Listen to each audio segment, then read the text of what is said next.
یوسف علیہ السلام کے اس دنیا سے رخصت ہو جانے کے بعد بنی اسرائیل زوال پذیر ہوئے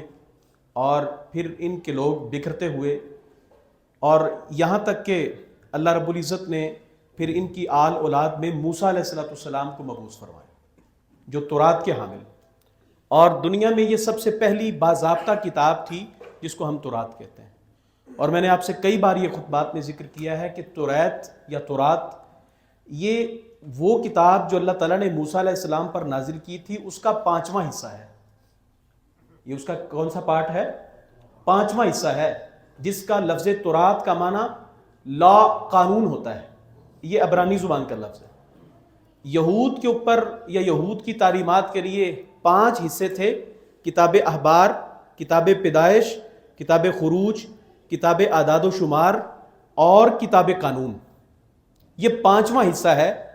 کہ جو یہود کی طرف اللہ تعالیٰ نے نازل کیا، ایک ہی حصے کی حفاظت کر سکے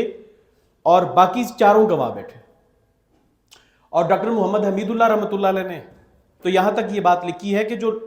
تورات کا مصحف اور اس کا جو مسودہ تھا، یہ بھی ایک جنگ کے دوران ایک فرانسیسی ایک حکمران یا ان کے سپہ سالار کو کسی غار میں پڑے ہوئے ملا، تو جب اس کو پکڑ کے ریویو کیا گیا اور پڑھا گیا تو یہ پتہ چلا کہ یہ تو موسیٰ علیہ السلام کے اوپر نازل ہوئی تعلیمات لگتی ہیں۔ انہوں نے یہ حشر کیا کہ یہ جو قرآن کریم میں بار بار اللہ تعالیٰ کہتے ہیں نا اشتروا بآیات اللہ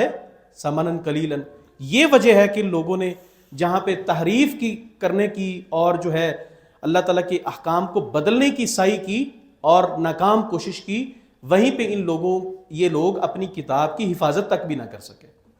اور پھر بعد میں نے ذکر کیا کہ یہ زوال پذیر ہوئے اور یہ بکھرنا شروع ہوئی، مدینہ منورہ میں آ گئے ان کے کچھ گروہ۔ مدینہ کے قریب ان کے 3 گروہ، بڑے بڑے ان کے قبائل، بنو نذیر، بنو قینقاع، یہ 3 بڑے قبائل جو ہے مدینہ کے دائیں بائیں رہتے تھے۔ ان کی خاصی بڑی تعداد خیبر میں بھی آباد تھی۔ وجہ کیا تھی کہ وہ جو اللہ تعالیٰ نے توریت میں جس پیغمبر کی پیشین گوئی کی تھی کہ وہ آخر الزمان آئے گا، محمد کریم صلی اللہ علیہ وسلم، اور انجیل میں بھی ذکر تھا، ہم اس کے انتظار کے لیے عرب کی سرزمین پہ یہ لوگ آئے اور انہوں نے کہا کہ ہم اس محمد صلی اللہ علیہ وسلم یا آخری آنے والے پیغمبر کے ساتھ مل کے پھر اللہ کی بات کو اور اللہ کے کلمے کو اٹھائیں گے، جو ماضی میں غلطیاں ہوئی ہیں ہم ان کا ازالہ کریں گے۔ لیکن آپ یہ دیکھیں کہ وہ کہتے ہیں مرض بڑھتا ہی گیا جوں جوں دعا کی، کہ ان لوگوں کی جو سرشت میں شامل تھا کہ ان لوگوں نے اللہ کے احکام کی نافرمانی ہی کرنی ہے۔ محمد کریم صلی اللہ علیہ وسلم مبعوث ہوئے، ساری نشانیاں جو اللہ تعالیٰ نے آپ کی اور آپ کے صحابہ کرام کی توریت میں بیان کی تھی وہ پوری ہوئی، ان لوگوں نے دیکھ لیا۔ اور حتیٰ کہ نہ صرف یہ تھا کہ یہ لوگ بڑے پڑھے لکھے تھے، اس لیے کہ ان کے پاس توریت کا علم تھا، تو یہ اپنے آپ کو بڑے مفتی قسم کے لوگ سمجھتے تھے۔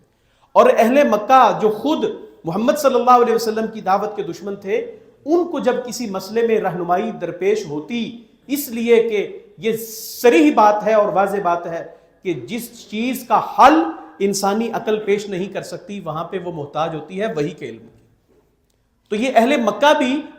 وحی کی رہنمائی لینے کے لیے یہود کی طرف جو ہے وہ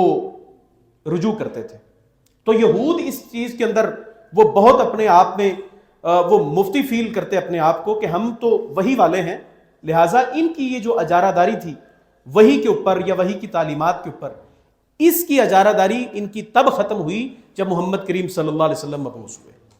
بس وہ دن بہ دن، ڈے بائی ڈے یہ سارا صورتحال ان کی ختم ہوتی گئی اور ان لوگوں نے انکار کر دیا۔ قرآن بولا، یہ جو دوسرے پارے کی ابتدا میں اللہ تعالیٰ فرماتے ہیں یعرفون کما یعرفون ابناءہم، یہ محمد کریم صلی اللہ علیہ وسلم کو اس طرح پہچانتے ہیں جیسے اپنے بیٹوں کو انسان پہچانتا ہوتا ہے۔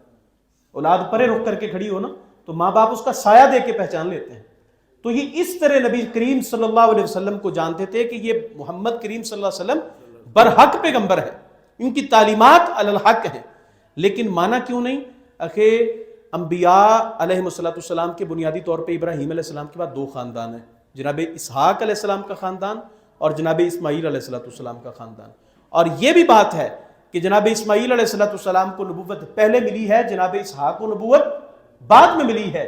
تو اگر اس اعتبار سے اگر فضیلت کا معیار یہی ہوتا کہ خاندانوں اور حسب و نسب اور خاندان اور برادری قوم قبیلہ ہی افضلیت کی بنیاد ہوتا، تو جب تک یہود کے خاندان کو نبوت ملی نہیں تھی، محمد کریم صلی اللہ علیہ وسلم کا خاندان تو تب بھی پیغمبروں کا خاندان تھا۔ سبحان اللہ۔ اگر یہی بات کریں، اگر یہ کہہ لیں کہ یہود محمد صلی اللہ علیہ وسلم کو اس لیے نہیں مانتے کہ ان کے خاندان کے اندر سے نبی کریم نہیں آئے، تو بھائی نبی کریم علیہ السلام کے آباء و اجداد میں سیدنا اسماعیل علیہ السلام تب نبی تھے کہ جب تمہارے خاندان کی تو ابھی ابتدا بھی شاید نہیں ہوئی تھی۔